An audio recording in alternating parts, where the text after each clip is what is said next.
ప్రజాపాలన ప్రభుత్వం అని చెప్పుకునే కాంగ్రెస్ లో ఇవాళ కాంగ్రెస్ ఎమ్మెల్యే బహిరంగంగా అందరి ముందు వీడియోల ముందు భారతీయ జనతా పార్టీ నాయకులను ప్రశంసిస్తూ వాళ్ళ వల్లనే ఇవాళ గెలిచిండు అని చెప్పుకుంటున్న దాన్ని ఆ వీడియో కూడా ఉన్నది. దాన్ని ఆంధ్రజ్యోతి విలేకరి పత్రికలో రాసినందుకు తన మీద ఈరోజు కాంగ్రెస్ ప్రభుత్వం బోయిన్పల్లి పోలీస్ స్టేషన్లో SC/ST యాక్ట్ పెట్టింది.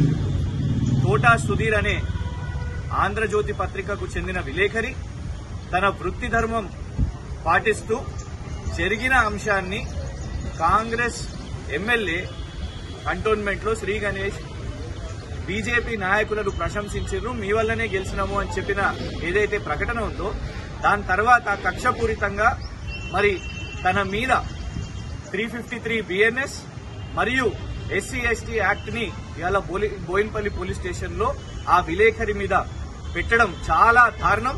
ప్రజాస్వామ్యానికి పత్రికా స్వేచ్ఛకు వ్యతిరేకం. కాబట్టి ఇవాళ బీఆర్ఎస్ పార్టీ తరఫున ఆ విలేకరి ఆంధ్రజ్యోతి విలేకరి అయిన తోటా సుధీర్ గారి పక్షాన నిలబడడానికి ఇవాళ బోయిన్పల్లి ఇన్స్పెక్టర్ గారిని కలిసి తక్షణమే ఈ కక్షపూరిత కేసును వెనక్కి తీసుకోవాల్సిందిగా, విత్డ్రా చేసుకోవాల్సిందిగా ఇందులో చాలా స్పష్టంగా వీడియో ఎవిడెన్స్ ఉన్నది. అసలు ఇది కక్షపూరిత కేసు. దారుణం ఏంటంటే ఆయనను టార్గెట్ చేయడానికి ఇవాళ రేపు పత్రికల్లో ఇలాంటి వార్తలు రాయకుండా, కాంగ్రెస్ ఎమ్మెల్యేకి వ్యతిరేకంగా ఒక్క వార్త కూడా వాస్తవాలను కూడా రాయకుండా ఒత్తిడి పెట్టడానికే ఈ కేసును పెట్టింది. కాబట్టి దీన్ని వెనక్కి తీసుకోవాల్సిందిగా మేము వారికి రిప్రజెంటేషన్ చేయడం జరిగింది.